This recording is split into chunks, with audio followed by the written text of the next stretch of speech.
Hello my dear students. कल कुछ समस्याओं के कारण आप लोगों का क्लास नहीं चल पाया 2 दिन। तो अब हम लोग अगले क्लास में मतलब आज इसको देखेंगे। और पोयम आप लोगों का है डस्ट ऑफ स्नो। पोएट्री का पहला पार्ट है, बहुत ही महत्वपूर्ण पार्ट है, बहुत ही महत्वपूर्ण पोयम है। इस पोयम में आप लोगों को हर साल क्या मतलब आपके जो 7 सेट पेपर के बनते हैं उस 7 में से कम 4 सेट में ये आपका जरूर रहता है पोयम।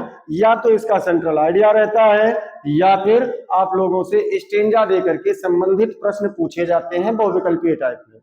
हालांकि इस पोयम का एक पढ़ने का बेनिफिट ये भी है कि आप लोगों को पोयम की लाइनें जो है बहुत छोटी छोटी लाइनें हैं। जो 4 लाइन का पोयम या एक पोएट्री से क्वेश्चन होता है, अगर आप इस पोयम को बेहतरीन ढंग से तैयार कर लेते हैं, याद कर लेते हैं, तो 4 लाइन का पोयम भी आप इससे लिख सकते हैं। चलिए देखते हैं हम लोग पोयम और सेंट्रल आइडिया दोनों हम लोग साथ साथ देखेंगे। और इसका मैं हिंदी में भी व्याख्या करूंगा।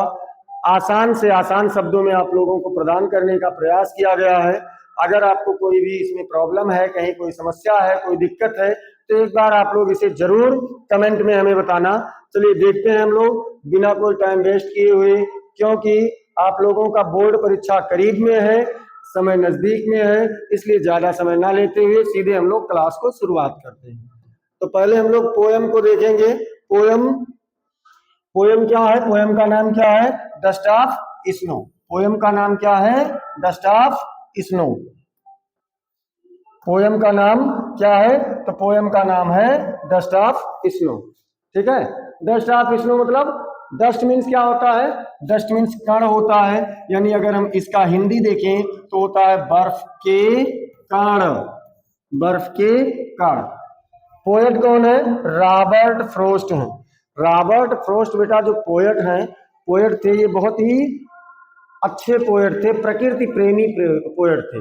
नेचर लविंग मतलब ये प्रकृति को बहुत अधिक प्रेम करते थे, इसलिए इन्होंने प्रकृति के बारे में बहुत सारी चीजें लिखी हैं।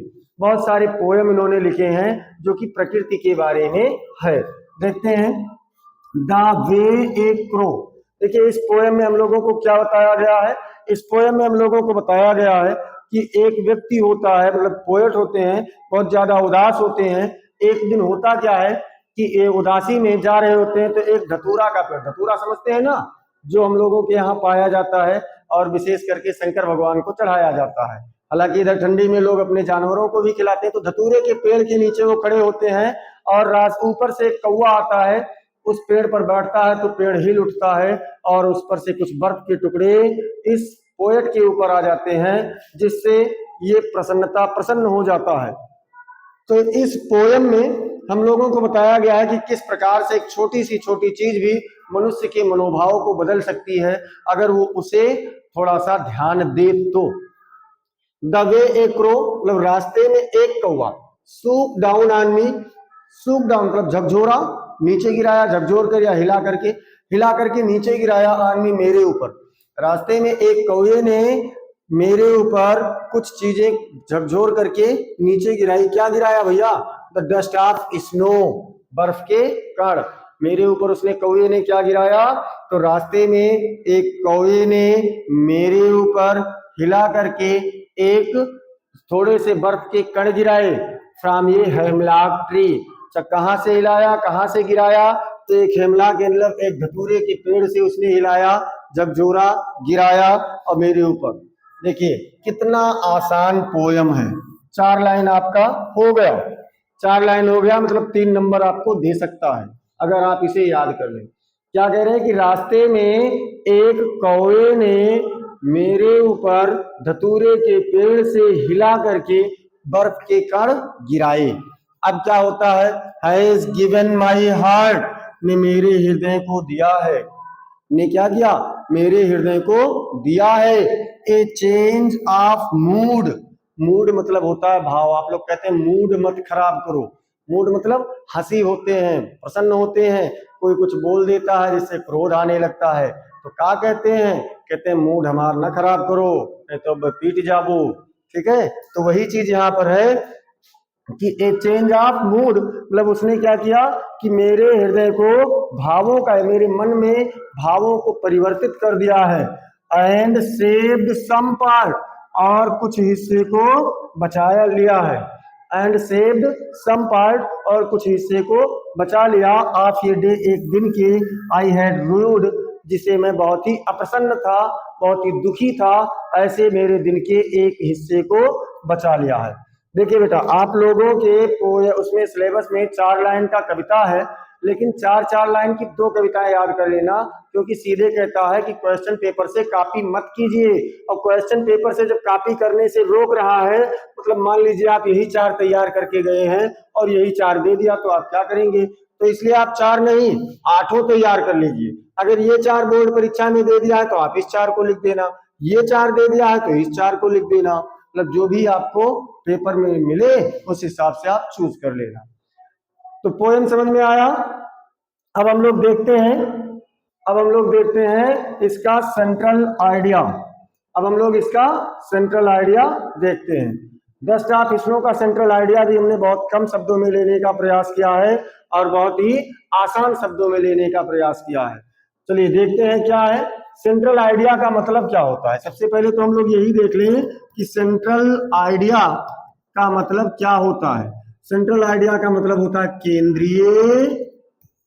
केंद्रीय या मूल भाव, मतलब इसको चाहे केंद्रीय भाव कहो या मूल भाव कहो। तो अब इसमें क्या कह रहा है, the short and beautiful poem the staff snow. देखिए पोएम बहुत छोटा है और सुंदर भी है, तो वही तो हमने कहा कि the short and beautiful poem the staff snow, मतलब जो छोटा और बहुत सुंदर कविता है बर्फ के कण, has been composed by Robert Frost, Robert Frost के द्वारा रचा गया है। मतलब जो छोटा सा और बहुत प्यारा सा कविता है द स्टाफ स्नो, ये रॉबर्ट फ्रोस्ट के द्वारा लिखा गया है, रचा गया है। This poem tells us the importance of natural things. ये कविता हमें प्राकृतिक चीजों के, नेचुरल थिंग्स मतलब प्राकृतिक चीजें, यानी प्राकृतिक चीजों के महत्व को बताता है। कहां पर? इन ह्यूमन लाइफ, मतलब मनुष्य के जीवन में प्राकृतिक चीजों के महत्व के बारे में ये कविता हमें बताती है। The poet was in upset mood, कवि बहुत ही दुखी भाव में था, बहुत ही चिंतित भाव में था। He was standing under a hemlock tree, तो जब दुखी होता आदमी तो कहीं जहाँ खड़ा हो गया ऐसे मुंह लटकाए खड़ा है, अगर कहीं पर बैठा है तो बैठा ही रहता है। तो वो कहाँ था? एक धतूरा। हेमलॉक मीन्स क्या होता है? हेमलॉक मीन्स हमने अभी आपको बताया कि इसका मतलब होता है धतूरा। तो वह एक धतूरे के पेड़ के नीचे खड़ा था। देन तब the crow shook down the dust of snow over the poet, तभी एक कौवे ने बर्फ के कण को कवि के ऊपर हिला करके गिरा दिया। मतलब पेड़ पर बैठा था तो पेड़ को हिलाया, कुछ बर्फ के कण गिरे, और कवि कहाँ खड़ा था? एक धतूरे के पेड़ के नीचे खड़ा था। सडनली, अचानक, his upset mood was change into happiness, उसका जो चिंतित भाव था, दुखी भाव था, वो प्रसन्नता में बदल गया। कैसे हो गया? प्रसन्नता में बदल गया। And he begins to enjoy the nature, और वह उस प्रकृति का आनंद लेने लगता है। देखिए पोयम को हमने बहुत ही आसान तरीके में और उतने ही आसान तरीके में आप लोगों को इसकी सेंट्रल आइडिया को समझाया है। आप लोगों को अगर कहीं कोई प्रॉब्लम है तो इसको एक बार जरूर आप लोग कमेंट में बताएं। क्लास को शेयर कीजिए, जुड़े रहिए scholar with Shivakant YouTube channel के साथ। देखने के लिए धन्यवाद। जय हिंद, जय भारत।